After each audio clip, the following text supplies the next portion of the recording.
Hi friends, welcome back to our channel. എല്ലാവർക്കും നമ്മുടെ പുതിയ വീഡിയോയിലേക്ക് സ്വാഗതം കേട്ടോ. അപ്പോൾ നമ്മുടെ ഇന്നത്തെ വീഡിയോ എന്താണെന്ന് വെച്ചാൽ നമ്മളൊക്കെ നെയ്യ് സാധാരണ കടയിൽ നിന്നൊക്കെ വാങ്ങില്ല ചെയ്യുക. അപ്പോൾ നമുക്കിത് വീട്ടിൽ തന്നെ വളരെ ഈസി ആയിട്ട് ഉണ്ടാക്കാൻ പറ്റുന്ന ഒരു മെത്തേഡാണ് കേട്ടോ ഇന്നത്തെ വീഡിയോ.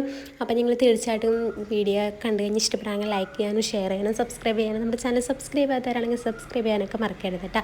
അപ്പോൾ ഇതേപോലെ പാലൊരു കയ്യിൽ അല്ലെങ്കിൽ സ്പൂൺ ഇട്ടിട്ട് നന്നായിട്ട് തിളപ്പിച്ചെടുക്കുക. തിളപ്പിച്ചതിന് ശേഷം ചൂടാറുമ്പോൾ ഇതേപോലെ പാട കിട്ടില്ലേ, ഈ പാടനെ നമ്മളൊരു ബൗളിലോട്ടിട്ട് നമ്മൾ സ്റ്റോർ ചെയ്ത് വയ്ക്കുകയാണ് ചെയ്യാറ്. അപ്പോൾ നമുക്ക് ഇതിപ്പോൾ 2 ആഴ്ച എത്തിയതാണ് കേട്ടോ.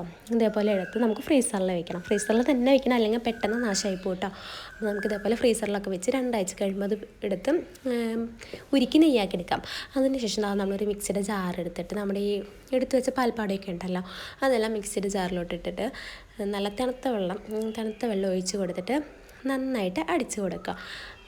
നമുക്ക് സാധാരണ നമ്മളെല്ലാവരും നെയ്യൊക്കെ വാങ്ങുമ്പോൾ നമുക്കറിയില്ല അതിൽ എന്തൊക്കെ കെമിക്കൽസൊക്കെ ഉണ്ടെന്ന്. അപ്പോൾ നമുക്ക് എല്ലാവരും ഇങ്ങനെ വീട്ടിലൊക്കെ ഉണ്ടാക്കി നോക്കാം കേട്ടോ.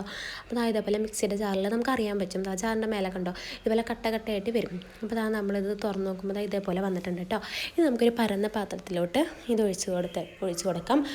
നമ്മളിത് അധികം നേരം മിക്സിയിൽ അടിച്ചിട്ടില്ല, കുറച്ചും കൂടെ അടിക്കുകയാണെങ്കിൽ ഒന്നും കൂടെ ഇങ്ങനെ നല്ല തിക്കായിട്ട് വരും കേട്ടോ. ഇനി നമുക്കിതിലേക്ക് കുറച്ച് നല്ല തണുത്ത വെള്ളം ഒഴിച്ച് കൊടുത്തിട്ട് ഒരു കയ്യിൽ വെച്ച് ഇതേപോലെ റൗണ്ട് ഷേപ്പിൽ നന്നായിട്ട് ഇളക്കി കൊടുക്കുക. ആദ്യം നമുക്ക് ഇളക്കുമ്പോൾ നല്ല സോഫ്റ്റൊക്കെ ആയിട്ട് തോന്നും, പിന്നെ കുറച്ച് ഹാർഡായിട്ട് വരും. അപ്പോൾ നമ്മുടെ ഹാർഡായി കഴിഞ്ഞാൽ നമുക്ക് അറിയാൻ പറ്റും നമ്മുടെ ബട്ടർ ഇങ്ങനെ മേലേക്ക് ഇങ്ങനെ സെപ്പറേറ്റ് ആയി ഉണ്ടാവും. അതിൻ്റെ ആ ഒരു മിൽക്കിൻ്റെ ഒരു വെള്ളം ഉണ്ടല്ലോ, അത് താഴേക്കാവുകയും ചെയ്യും കേട്ടോ. അപ്പോൾ നമുക്ക് ഇതേപോലെ ഇളക്കി കൊടുക്കാം നന്നായിട്ട്. ഞാൻ നേരത്തെ പറഞ്ഞല്ലോ, നമ്മൾ മിക്സിയിൽ നന്നായിട്ട് അടിക്കുകയാണെങ്കിൽ ഇതേപോലെ കിട്ടും കേട്ടോ. നമുക്ക് ചിലപ്പോൾ ഇതേപോലെയൊക്കെ കിട്ടാറുണ്ട്. ഇന്ന് നമ്മൾ അത്ര അങ്ങ് അടിച്ചിട്ടില്ല, അത് കാരണമാണ് അങ്ങനെ കിട്ടിയത് കേട്ടോ. ഇനി നമുക്കിത് ആ കയ്യിൽ വെച്ചിട്ട് ഇതേപോലെ ബോളാക്കി ഉരുട്ടിയെടുക്കാം കേട്ടോ. അപ്പോൾ നമ്മുടെ ആ ബട്ടറൊക്കെ ഇതിലിങ്ങനെ ഒട്ടിപ്പിടിച്ച് നമുക്ക് എടുക്കാൻ വളരെ സുഖമാണ്.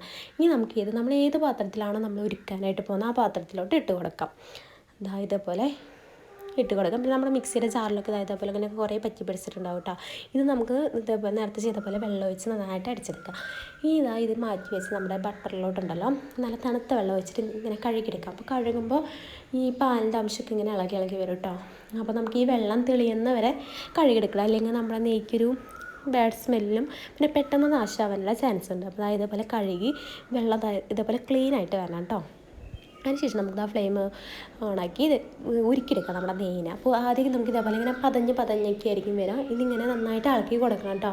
ഇളക്കി കൊടുത്തില്ലെങ്കിൽ അതിൻ്റെ ആ ഒരു ഇതൊക്കെ താഴെ വന്നടിഞ്ഞിട്ട് കരിഞ്ഞു പോകാനുള്ളൊരു ചാൻസ് ഉണ്ട്. അപ്പോൾ ഇളക്കി വരുമ്പോൾ ഇതേപോലെ നല്ല ക്ലീനൊക്കെ ആയിട്ട് വരും. ഇപ്പോൾ ഫുള്ളായിട്ട് കംപ്ലീറ്റ് ആയിട്ട് പോയി കഴിയുമ്പോൾ നമ്മുടെ നെയ്യ് റെഡി ആയിട്ടുണ്ടാവും കേട്ടോ. നമ്മുടെ നെയ്യ് റെഡി ആയിട്ടുണ്ടെങ്കിൽ നമുക്ക് ഫ്ലെയിം ഓഫ് ചെയ്യാം. ഇനി കുറച്ച് മഞ്ഞൾപ്പൊടി ഇട്ട് കൊടുക്കാം. മഞ്ഞൾപ്പൊടി എല്ലാത്തിനും വളരെ നല്ലതാണല്ലോ. അപ്പോൾ നമുക്ക് കുറച്ച് മഞ്ഞൾപ്പൊടി ഇട്ട് നന്നായിട്ട് ഇളക്കി കൊടുക്കാം കേട്ടോ. അതിനുശേഷം നമുക്കിത് ചൂടാറാനായിട്ട് വയ്ക്കാം. എന്ന് വെച്ച് വളരെയധികം ചൂടാറരുത്, അതിന് മുന്നേ നമുക്കിതേപോലെ ഒരു ബോട്ടിലാക്കി സ്റ്റോർ ചെയ്ത് വെക്കാം കേട്ടോ. അപ്പോൾ നമുക്ക് കുട്ടികൾക്കൊക്കെ ചോറിലൊക്കെ ഇട്ട് കൊടുക്കാൻ വളരെ നല്ലതാണ്. നമുക്ക് വീട്ടിൽ തന്നെ ഉണ്ടാക്കുന്നതാണല്ലോ. നിങ്ങൾ എല്ലാവരും മസ്റ്റായിട്ട് ട്രൈ ചെയ്ത് നോക്കണം കേട്ടോ.